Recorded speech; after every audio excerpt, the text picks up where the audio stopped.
morning, people. Good morning, good morning. I think I'm starting to catch a little bit of a cold. I was down in New Orleans where the temperatures were just amazing and the weather was beautiful. Then I come home to Kansas City to some BS.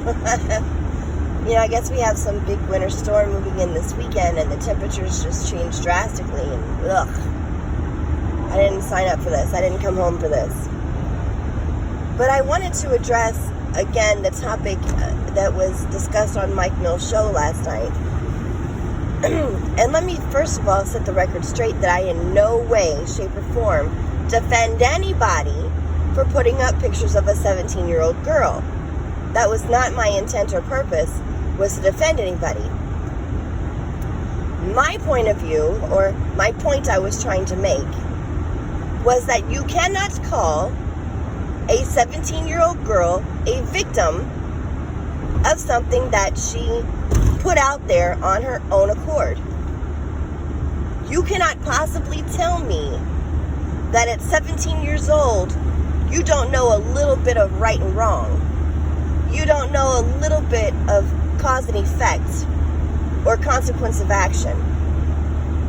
Now, I'm not saying that you should know everything there is to know at 17, but you should know enough.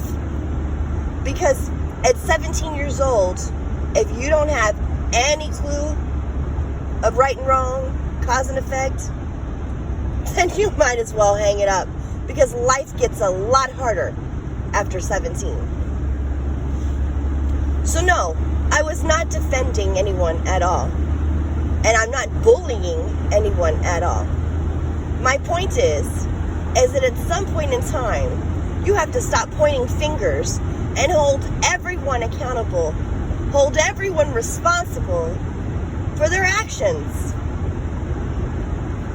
At 17 years old, when you put out pictures of yourself, you have to know, especially if you've been sitting back and participating or watching the things that have been going on in this sector, you know that there is a risk.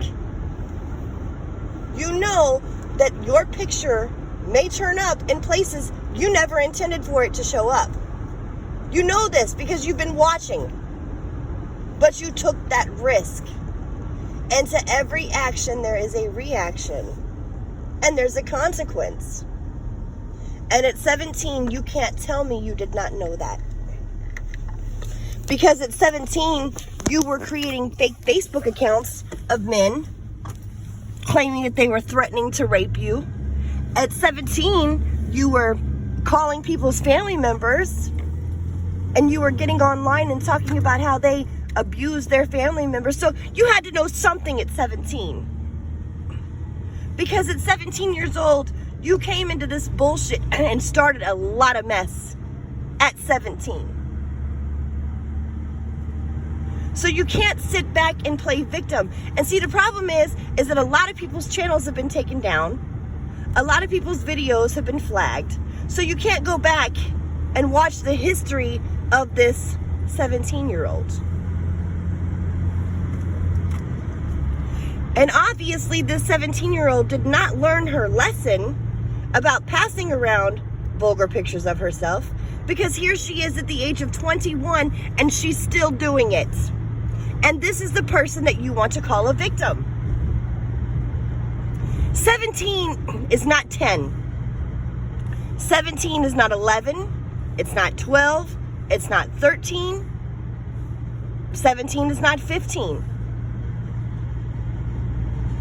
At 17, you know, and you should be a little bit more aware of your surroundings.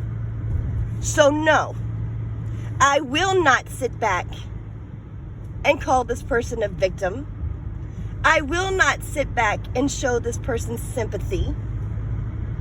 Because since the age of 17 and now the age of 21, this same person goes off and does some dumb bullshit and then seems to always find somebody who comes back and says, well, she didn't know any better. Oh, she's just young. She didn't know. It's not her fault. No. Sorry. Not gonna go there. Not me. You came into this sector. You sat around and you watched. You seen what went down. You saw how these men behaved. And you still made the choice to do what you did. At some point in time, you have to be held responsible for your own actions. You are not a victim. Don't ever call yourself a victim. You're not a victim of the sector. You're a bad decision maker.